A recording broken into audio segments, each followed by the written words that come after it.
We have 15 days for the load-in of Oklahoma, and that's the time of period where we will physically get access to the theater for the first time, and we'll spend those 15 days making sure that all the technical elements, the scenery, the light, the props, they're all loaded into the theater.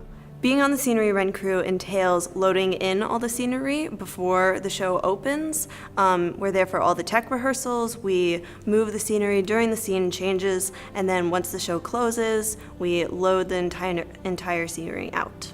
We had to rebuild Judd's cabin every single night because we literally did not have enough space in the wings to store all of the scenery and still have room for actors to be able to make their entrances and exits. So during intermission every single night, we took down Judd's cabin, and then at the end of every single night, we rebuilt it for the show the next day.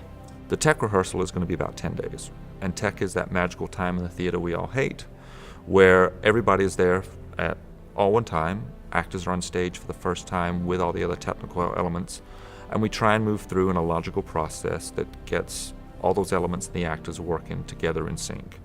The reason I want this environment to be as uniform as possible when the actors show up in tech is I want them to be in their character mode. I want them to know that the entire environment is safe, that we have rehearsed it on the technical side, and now we're just adding in one more final element.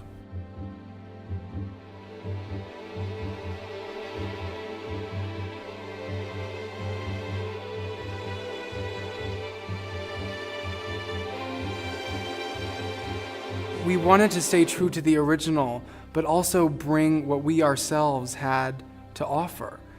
So we had to marry two worlds that are generations apart. We didn't want to do a museum piece. The look of it already dazzled. I mean, the level of these original creators was just so high that in a way our job was to, on one hand, get out of the way and let it happen, but also then to take the joy of this thing and be inspired by its joy and move into it and make it brand new. My favorite thing that one of the original cast members said, Joan Roberts, the original Laurie, came to the gala performance, and they brought her up on stage, and she took a bow with all of us, and the curtain came down, and she turned to me and John Mauceri, and she said, "Finally, a production that got it right." And I will remember that as long as I live. One of my favorite audience reactions to the show was on Campus Night. Campus Night is one of my favorite nights always for shows at UNCSA because we go to art school, so we don't have football games or big sporting events where we get to show school spirit, but I think Campus Night is really a good example of that because we get standing ovations and applauses that we usually don't get in normal shows, but since everyone in the audience knows people on stage and backstage, they really get to show their support. To hear that from the music director of Rodgers and Hammerstein that it was the most important production of Oklahoma since the original, and he cried all the way through the second act. They were actually seeing something they thought they would never see. There are so many productions of Oklahoma right now that try to reinvent the wheel and try to make it dark, because there are dark elements in the show. So nowadays the trend is to highlight the darkness in the show. But we didn't have to reinvent the wheel because we were going right back to what the writers originally intended.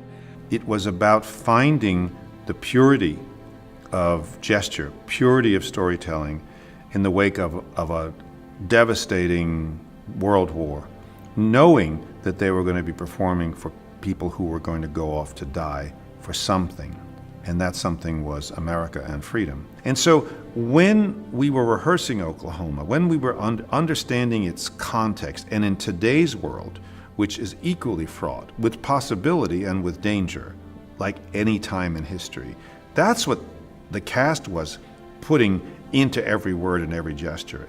One of our swing dancers, Wyatt, who's a high school freshman, he's 16 years old. I said to him, you know, Wyatt, in the year 2043, when Oklahoma is 100 years old, you'll probably be directing a production of Oklahoma, and you'll be telling the kids in the cast that you learned the choreography from a woman who danced in the original one 100 years ago. You learned it directly from her. You met the original Laurie, you met the original Ado Annie. And I said, and you know, when you do that, and I know you will be younger than I am now, and you will remember it all. And that's the miracle of art, and that's the miracle of what we do at our school. And I think that's an inspiration because it's really death-defying. I mean, the way art is death-defying. And that's a very beautiful, beautiful thing.